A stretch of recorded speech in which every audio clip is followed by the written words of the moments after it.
In this video we're looking at setting up a delayed steering arm.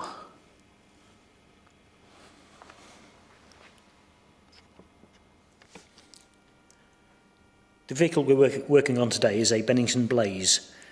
It's the same principle, same process, whether it's a Spirit or a presentation vehicle.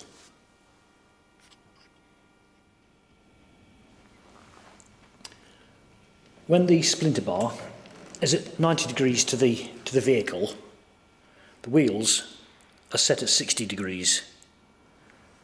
So therefore, adjustment on the delay steering arm is quite critical. Without the steering arm on, the splinter bar is totally free moving from the turntable. So it's critical that all adjustments are absolutely precise. It's actually quite an easy job, there's just lots and lots of measuring. But the first thing to do is to roughly, you won't get it exactly right, get the wheels, get the turntable exactly square, get the wheels in line.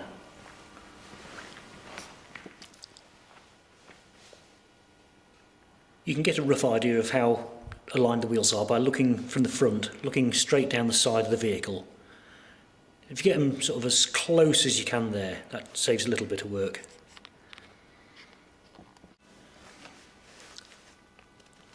At the rear of the vehicle, just above where the spring mounts, there's some 40mm box section.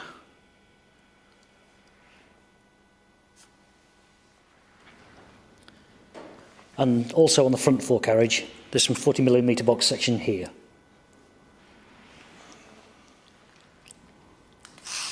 The first measurement we take is we hook the tape measure over the back of the box section on the rear, bring the tape forward and measure to the back edge of the box section on the forecarriage.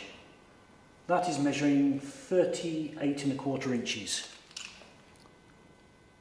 We then go to the other side of the vehicle and do exactly the same. Take a measurement from the back edge, hook the tape over the back of the box section on the rear, and measure the same point on the front of the forecarriage. And that's measuring 38 inches. So there's 1/4 inch difference. So what we have to do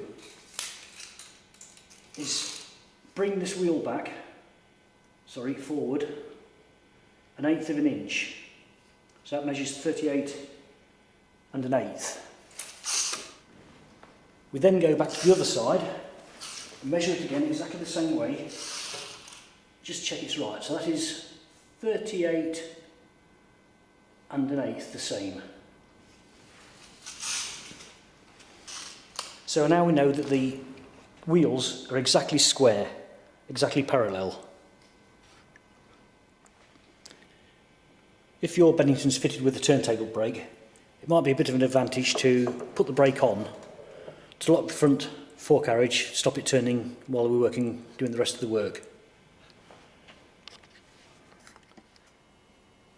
The next measurement we take is from the box section here to the splinter bar here. So we measure that across there, that's reading 17 inches to the back edge of the splinter bar box section. Then we measure the other side, and that is reading 16 1/4. So we need to bring this forward a little bit. So that's 16 5/8 there. So we measure here again, and that's 16 5/8 there. So we know now that that is square to the box section on the forecarriage. When you receive your new replacement delay steering arm, you'll find that we send it with the rod end and the locking nut just sent loose. It's impossible to adjust it without the vehicle.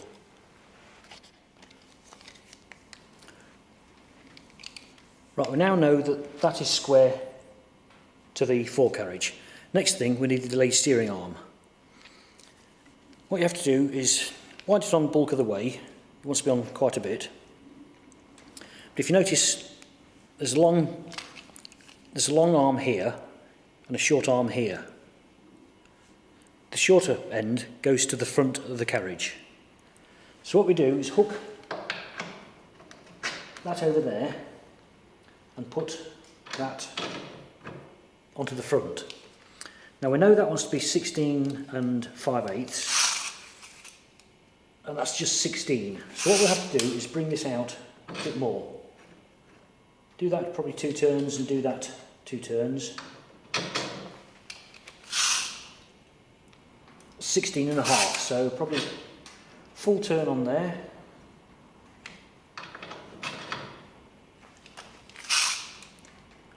That's 16 5/8, the measurement we want. Just confirm it by measuring this side.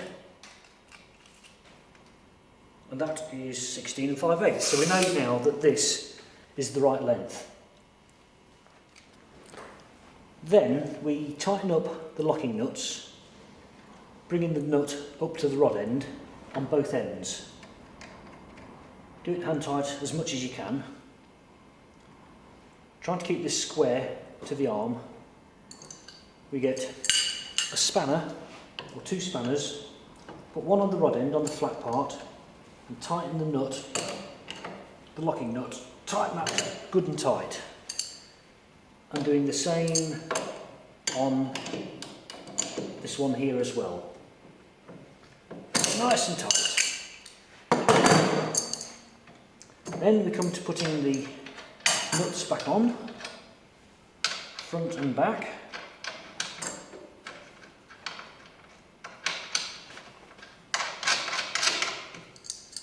So get a spanner and tighten the nylocks up.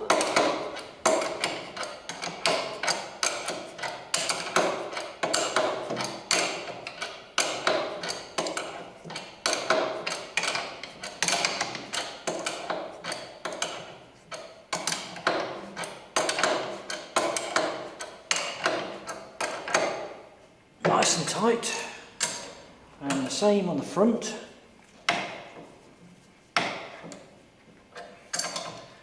Nice and tight. And at this point it's always a good idea to get a drop of oil and just oil on the ball part of each rod end.